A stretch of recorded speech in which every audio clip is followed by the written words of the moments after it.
This is Christian Book Blurb, brought to you by author and songwriter Matt McChlery. Get a behind-the-scenes glimpse into the lives of some of your favourite Christian authors, hear about their books and faith. Also, why not check out my website, mattmcclery.com. Well, hello and welcome to the Christian Book Blurb Show, where we like to encourage you in your discipleship one book at a time, as we meet some amazing Christian authors and learn about their books, their lives, and their faith. I'm your host, Matt McChlery. Thank you for joining me. Now, today's show is going to be one for those who love family history. There's a lot about family history on today's show. And also, if you like beer, or maybe more specifically, if you like a certain dark-coloured stout, an Irish stout. You know the one I mean, and you might have been attracted by the name on this episode as well, because I'm speaking to the author Michelle Guinness. There's a big clue. So welcome to the show, Michelle. Thanks, Matt. It's really lovely to be with you. And of course, because it's the Christian Book Blurb, we are speaking about your book, which is called Guinness, The Untold Adventures of an Extraordinary Family. So let's start off then. Your book is an historical account, but it's written to read a bit more like a novel. Why did you decide to structure it in that way?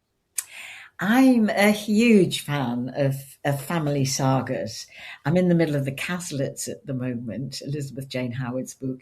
There's the Forsytes. There have been numerous family sagas, haven't there? And then when I married my husband, I came across the stories of the Guinness family, and they were equally intriguing and possibly, more hair-raising and exciting than anything that happened in the Forsytes. And I thought, there's a real novel here. But then when I started to look at the actual events and what they were like, I realized that fiction wasn't the thing. I could do a non-fiction story and it would drag people in because of the drama and the excitement, the tragedy, the love stories, the great successes. And I had enormous fun with it. You certainly did. It's a good book. So you've already answered my next question. I was going to ask, how did you come to be part of the Guinness family? So you married into it. But you tell a lovely story at the start of the book where you talk about the Guinness name and sort of experiencing its power. And you walked into a shop in Dublin. Can you just fill us in with that? I was speaking to the Women's Luncheon Club in Dublin, which was very exciting for me. And my host was an American missionary working in Ireland.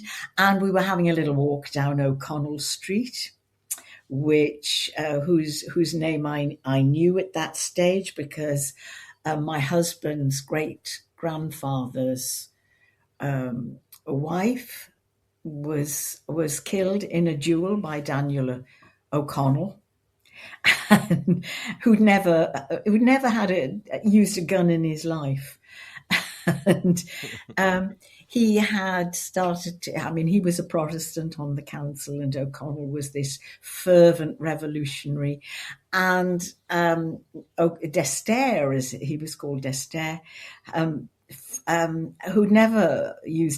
was a crack shot. Sorry, he was the crack shot with a gun. O'Connell had never used a gun, challenged him to a duel, and Destair aimed straight and missed. O'Connell fired, as far as he was concerned, anywhere and hit him and killed him. So it's a hugely well-known story in Dublin. Anyway, so O'Connell Street already has a magic for me. And I'm walking down and my sandal strap snaps. And I really, in those days, we were the poor Guinnesses, all right. We didn't have a penny. We were on family income supplement. And I couldn't afford to just run in and buy a new pair of sandals. So we go into a cobbler's and I say, please, can you mend my shoe? And, I limp in, as you do if you've only got one shoe on. And they look at me and said, we're far too busy. And I stand there and I don't know what to do because you can't go very far on one shoe. And eventually the assistant looks up at me and she says, well, all right then, what's your name? And I say, Guinness. And there's a moment's silence. And she says, "Sure, Mrs. Guinness, it'll be with you in 10 minutes. And the American I was with said, "Oh, gee, it's like being with the Kennedys in New York."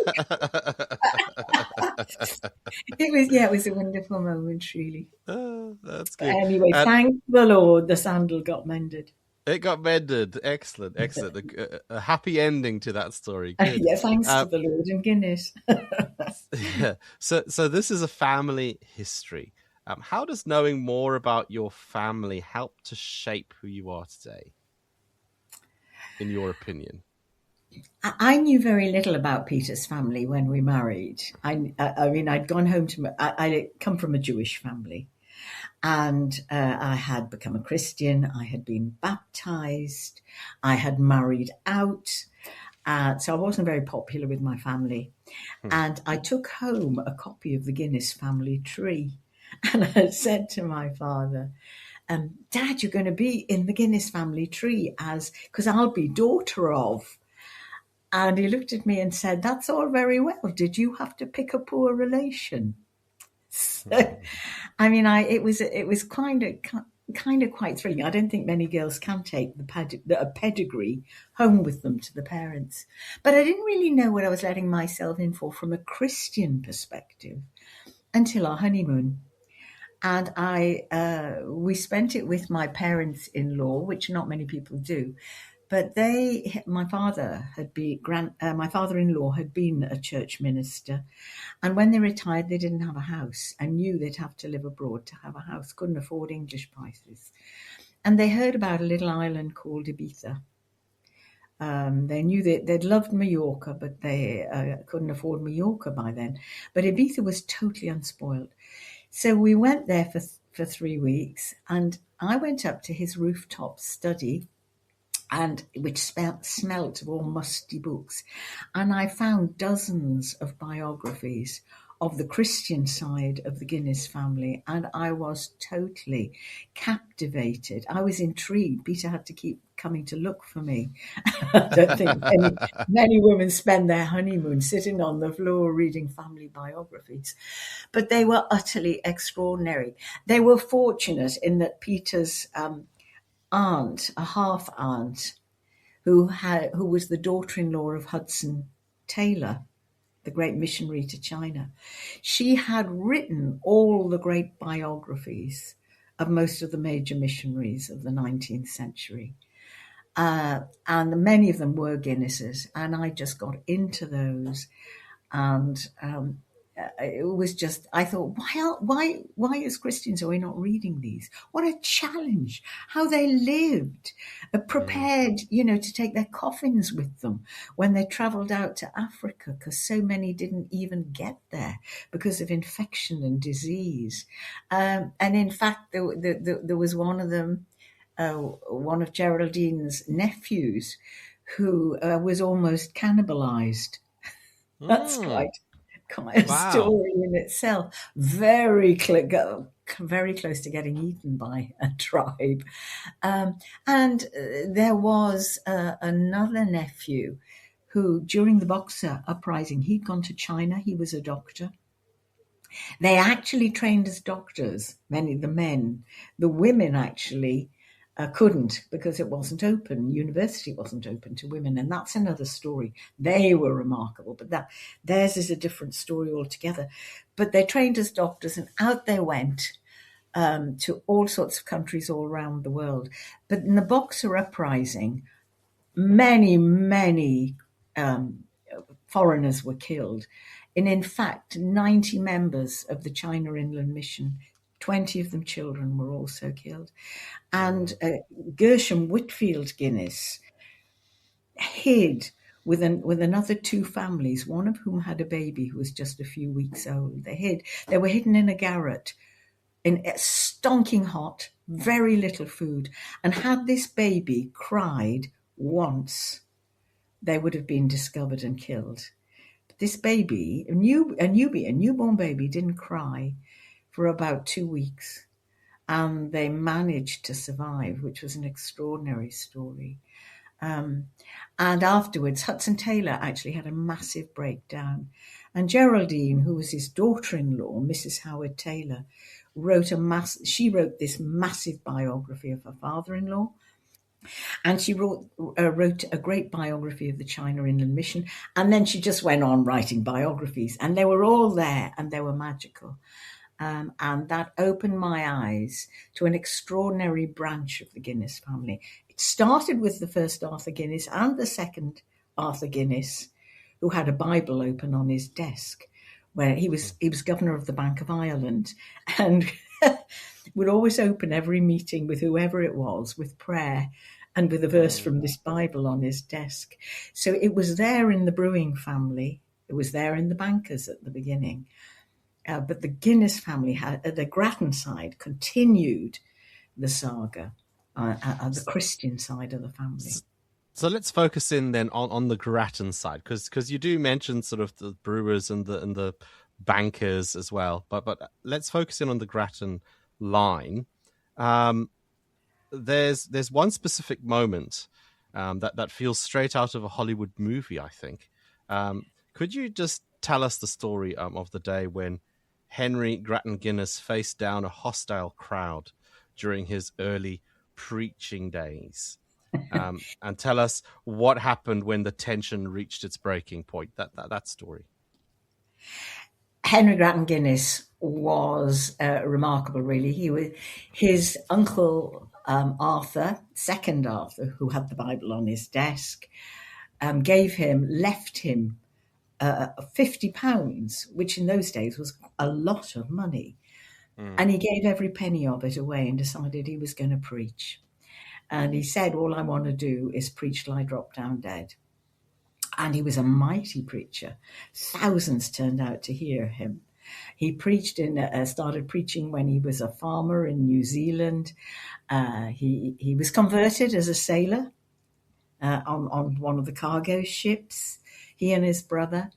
And he saw many of the crew come to Christ.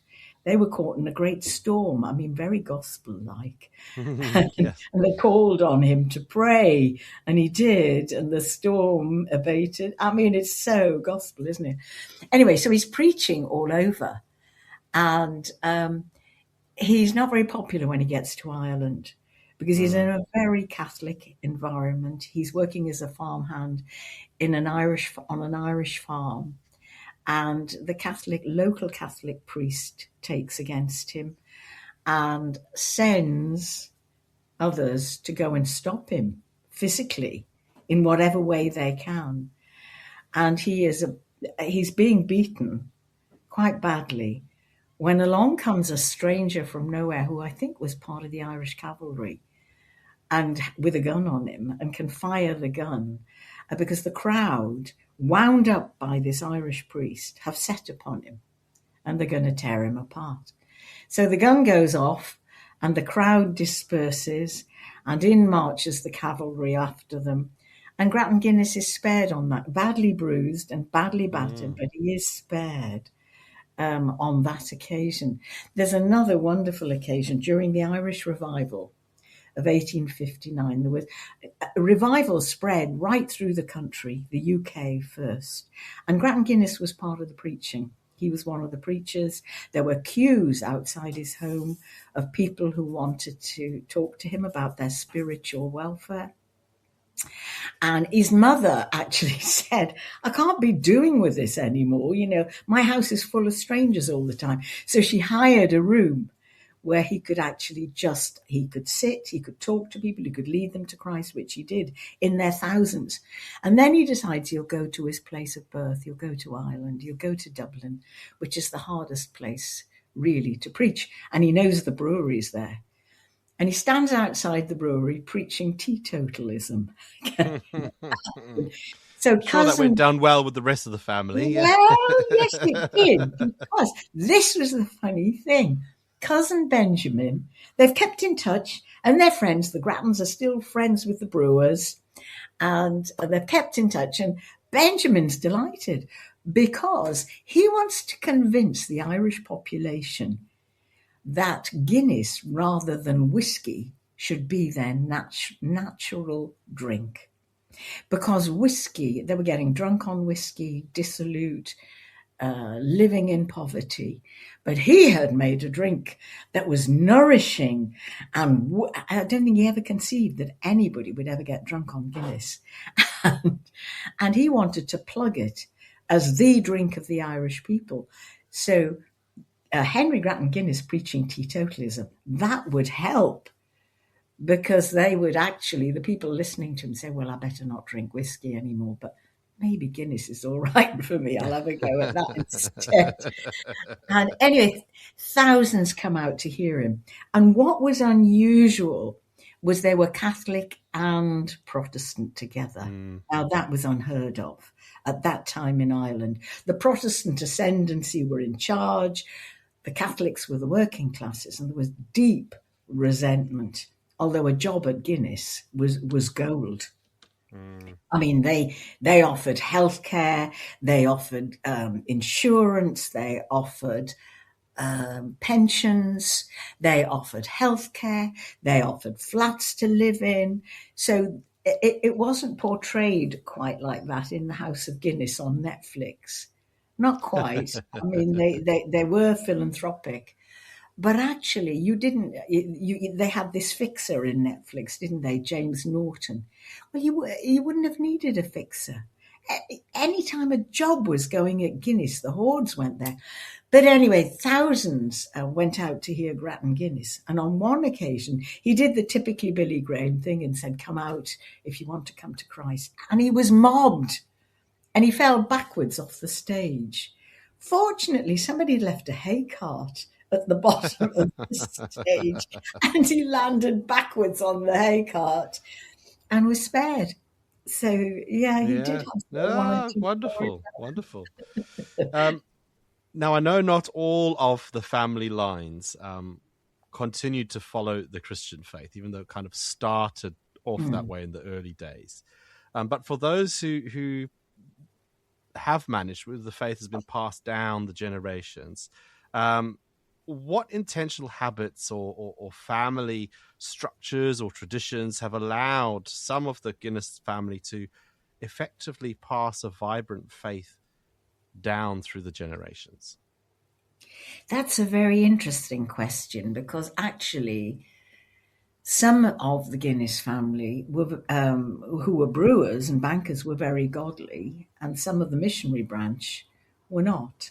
Oh, interesting. So there is quite a mix there, and it's very hard to discern how and why God touched some of them, but not others. So the Grattans, you could look at it and you can say, well, a bit like they were friends. The Grattans were friends of the Booths, the founders of the Salvation Army. There were a whole crowd of them who met round Lord Shaftesbury. He organised tea parties, and at that tea party, there were the Booths. There was Barnardo's, whom Henry Grattan Guinness, he opened a Bible school and trained with Guinness, was going to China, and then saw the plight of the children living rough in London and changed his mind. There were all sorts of pioneer missionaries and people working amongst the poor in the East End of London who met round Shaftesbury. He listened to what they were doing, and then he went back to his rich friends in the House of Lords and got them the money they needed. So certainly a lot of the younger Grattans lived in that environment where they saw their parents not only doing amazing things, but were brought in to do it from a very young age as children. So it was modelled to them from the beginning. So Geraldine and Howard's, Henry Grattan Guinness's children, they had this extraordinary mother as well called Fanny, who church planted everywhere. Every time she saw a shed, she planted a church there. But boats on the canal, she planted churches there. And they grew and they grew. And she visited the poor like Catherine Booth did, and took the children with her and got them to do the preaching from a very early age. And they met people like Barnardo's, who took over a pub and turned it into a church. And it was a fun church with lots of music and very much, like a live church today. And so that was modelled to Henry Grattan's successors, in being engaged. Not, I think we have a tendency today in the church to do to children rather than let children minister to us. Because many children, once you set them off, involving them in the gospel, preaching. We had a lot of young people at our church in Lancaster. Peter was a vicar there. In fact, 25, I think it was 56% of a congregation of about 700 were under the age of 25. So you let them loose, you let them preach, you let them learn how to minister. And that actually teaches them to carry on the traditions. And we meet those students everywhere we go now. They're in full-time Christian work. It's quite amazing. But on the brewing side, as you say, for many generations, they did continue as Christians. And that was the expectation. Sir Benjamin, whose funeral it is in House of Guinness, it kicks off the Netflix version. Benjamin's wife, Betsy, decided she wasn't going to follow Benjamin and get involved in the Church of Ireland just because that was the acceptable thing to do if you wanted status in the Irish ascendancy, in the Protestant ascendancy. She continued going to her Wesleyan chapel. Peter's great-grandfather, Captain John Guinness, became a Wesleyan out in the Indian Army. So there were a number of the Guinnesses and the brewing side who became Wesleyans. And it was wonderful because, of course, John Wesley preached that the heart of a rich man is as wicked as the heart of any poor man, which was radical. The rich thought they were obviously, they had it all. And so I think that encouraged the richer Guinnesses to work for their work among the poor. And Sir Benjamin's son, Sir Benjamin himself, he did up St. Patrick's Cathedral. He spent thousands on the cathedral, and his daughter Anne, who features in the Netflix version, she was always out in the neighbourhood taking parcels and resourcing all sorts of projects in Dublin for the poor. So that did go on for several generations. And Betsy, who was a Wesleyan, established prayers in the Guinness house. So here they were having amazing balls and things. But she wrote to her sons and said, avoid rich women and avoid loving money too much. And she had prayers for the servants and for the family twice a day in the house. So the tradition of praying and the tradition of being a Christian went on for several generations until I think money began to be their curse, really, if I'm honest. Once you get past Edward, who becomes the first Baron Ardelorn, and he loves the races and he loves the high life and the society life, he has a very real faith. It's a bit more dubious. You start to get the three Guinness girls who were all high, part of society, high life. And there was a lot of goings on and, a lot of marriages that didn't work and lots of love affairs and things. And it wasn't so Christian, except at the same time, you get Rupert, who was Sir Edward, who features in the Netflix. He's a young man in the Netflix version. And he and his father established the Lister Institute. And what an influence that has had on combating smallpox and combating all sorts of tuberculosis, all sorts of diseases that afflicted Europe, but also afflicted Africa and India and the other continents. It's one thing that stands out is actually those who were Christians and sort of had a mission from God, as it were, included social action, sort of social justice, as an expression to their faith and sort of also as serving their community. I think that's something we can take away from from that today as Christians. And we've been chatting with the author Michelle Guinness all about a book called Guinness, The Untold Adventures of an Extraordinary Family. And I will be back speaking more with Michelle just after these, so stay tuned. If you enjoy listening to this podcast, you can help keep it on the web. All you've got to do is buy me a coffee. Head over to buymeacoffee.com/Matt McChlery to make a donation. There is a link in this episode's show notes. So go on, buy me a coffee today and help this podcast to keep supporting Christian books and authors.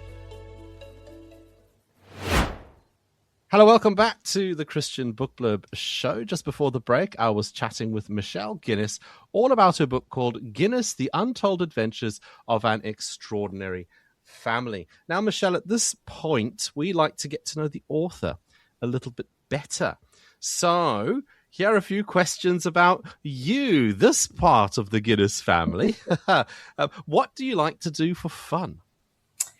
We in retirement are living in France half the year, so I don't have to look for fun. It finds you, does it? It finds me. I have a large garden, which I love and nurture. I mean, there's a very important relationship between human beings and the garden right from the beginning of time, because God put us in a garden. So I love that. I love walking, seeing new views. I mean, I think wonder and enchantment are grossly underestimated for the Christian. And I like looking for things that surprise and enchant me. So walking's quite a lot. I love baking. Once a month in our home here in France, we open the doors to people to come. We have we have open house. We do Bible study. We have prayer. We sing together. And I make a massive English tea with flapjack, all things the French don't have. Flapjack and carrot cake and iced cakes. And I'm trying to think, scones. They're a revelation to the French, so I don't know quite which they come for. But we have wonderful fellowship around the table as well. We get about 30 sometimes. And they travel, some of them. Sounds good. And they travel a round trip of 3 hours to get to us. Wow. There is so little here for the Christian gospel. It's a really ripe field for evangelism. Just a little advert. Instead of like the other Guinnesses going to China or wherever it was, you've gone to France. Well, that's great. We have. That's true. Any favorite things to eat? Well, you're in France, so you must enjoy eating good food. What's up there, of really good stuff? Duck à l'orange. It's got to be, duck in a nice... They do wonderful sauces, cherry sauces and things. And they do eat a lot of duck here. So that's one of my favourites. And they do a choux pastry filled with caramel sauce. That's another of my favourites. Nice. So, we are spoiled here. And actually, at the moment, eating out is cheaper than in England. So, well, there you are. We are very spoiled. Very nice, very nice. Last time I went to... grow a lot of our own as well. Sorry. Okay, I was just going to say the last time I went to France, I discovered, I can't remember what it's called, but in one of the patisseries they had, it was like a meringue that was surrounding like ice cream inside. I don't know what that's called, I don't know that. I had never experienced that before. It was very interesting. They do a lot of that sort of thing, a lot of chocolatey things like that. And you cut them and they ooze chocolate sauce or ice cream. It's wonderful. Yeah. I was going to ask you, where's your favorite place to go on holiday? Would you consider this French sort of half a year as a holiday, or do you still go away on holiday? How does it work for you? Well, we do. We do consider it as holiday, but life hasn't stopped. Peter is preaching a lot. I do occasional, because not all churches welcome women preachers. You'd be surprised after all this time. So, but we both do. We lead Bible studies. We are very engaged in the community, the secular community, as well as the small Christian community of Brits and French, trying to interpret for them. because we both speak French. So occasionally we say to ourselves, here we are in this wonderful country we hardly know, and we take off for a few days and explore. A couple of hours from Bordeaux and a couple of hours from the beach, and so we do that too. So I know Bordeaux is like in the wine region, isn't it? Are you sort of in the vineyards all surrounding you there, or whereabouts? No, we're not in the vineyards. We are in what the French call a trou perdu, a lost hole. It's not very well known, and so it's very, very quiet. Between the Haute-Vienne and the Vienne, near between Limoges and Poitiers, and it's very agricultural. So at night, the cows are mooing, the birds are singing, and you've got all the peace of the countryside when you're trying to sleep. Very good, very good. Now, I know you said you retired and you're still involved in ministry and all that kind of thing, but you have written other books as well as this one. Yeah. So is writing something you still, focusing on, sort of writing more books, or do you have to wait till the inspiration strikes, or are you working on something at the moment? Tell us more about that. I was not, most people presume I was a full-time minister's wife and a writer. I wasn't. I have done 14 books. But I worked in the media for several years. I was a local radio, a BBC local radio daytime presenter. And I worked in telly for a couple of years as a researcher and doing some presenting. And then wanted to do something useful and went to do PR for a children's hospice in Preston. And then moved on to the NHS. I was invited to join the NHS and do communications with them. I did that for 12 years. I just love communications. So I've used my writing in my professional life in lots of ways. I think I'm writing at the moment, and I think it's possibly my one last book, but I always say that. And then I'd love to write a detective novel. That's what I really want to do. Okay. But at the moment, I'm writing a sort of autobiographical journey into wonder. It's called Saved from Turning into My Mother. I had a mother sadly with mental health problems and a very difficult childhood, despite it being a Jewish childhood and being very rich in other ways, in traditions and celebration. And finding my way out was becoming a Christian. And for me, it was like Alice in Wonderland. It opened the door to creation, to beauty, to people, to communities, to a world I never knew existed that she had never taught me.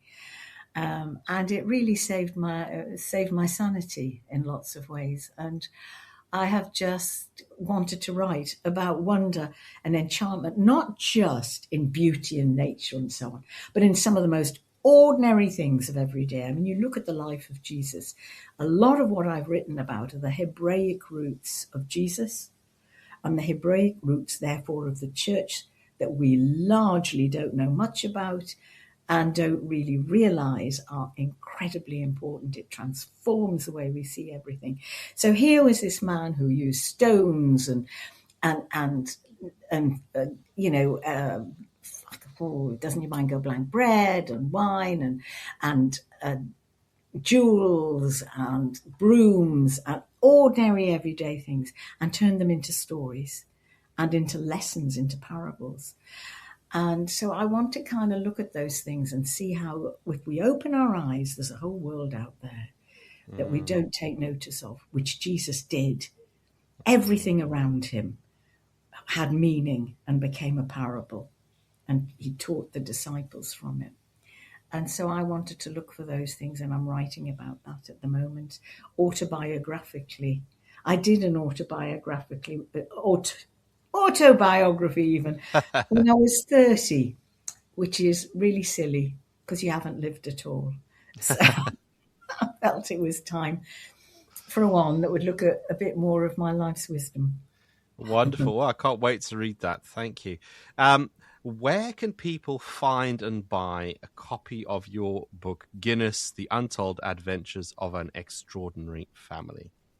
Well, there are two options, really. I would say the main option is to tap into Google or whatever you use for St Andrew's Bookshop in Great Missenden. They are doing a very particular special deal, and we'll send it to you. And they're charging, I think, only an extra £1 for postage, which still keeps it under the price of a certain other company I'm not going to mention. So there you can get it. You can find it on my website. If you tap Michelle Guinness into Google, it'll come up. It's just michelle.google. Michelle.Guinness. Sorry. Michelle.Guinness. Oh, my word. At yahoo.com. Sorry, yahoo.co.uk. But you will find it on Google, and you'll find lots of other stuff on Google. I have just done a podcast with Simon Guilbeault called Inspired. And on that, there's some wonderful stories for you to find. Amazing stories that are very challenging. So lots of other stuff as well as mine. Yeah. Wonderful. Well, thank you, Michelle. It's been a delight chatting with you today here on the Christian Book Blurb. If you've been listening, do get yourselves a copy of Guinness, The Untold Adventures of an Extraordinary Family. Thank you, Michelle, for joining us today. Matt, it's been a delight. Thank you so much, and such a privilege. And thank you as well for listening to this episode of the Christian Book Blurb Show. I do hope you tune in again soon. I'll be back speaking with another Christian author all about their books, their life, and their faith. So do stay tuned. Thanks for listening. Goodbye. Thanks for listening to Christian Book Blurb with your host, Matt McChlery. Do give it a like, give it a share, and let your friends know all about it. We do hope to see you again soon on another Christian Book Blurb.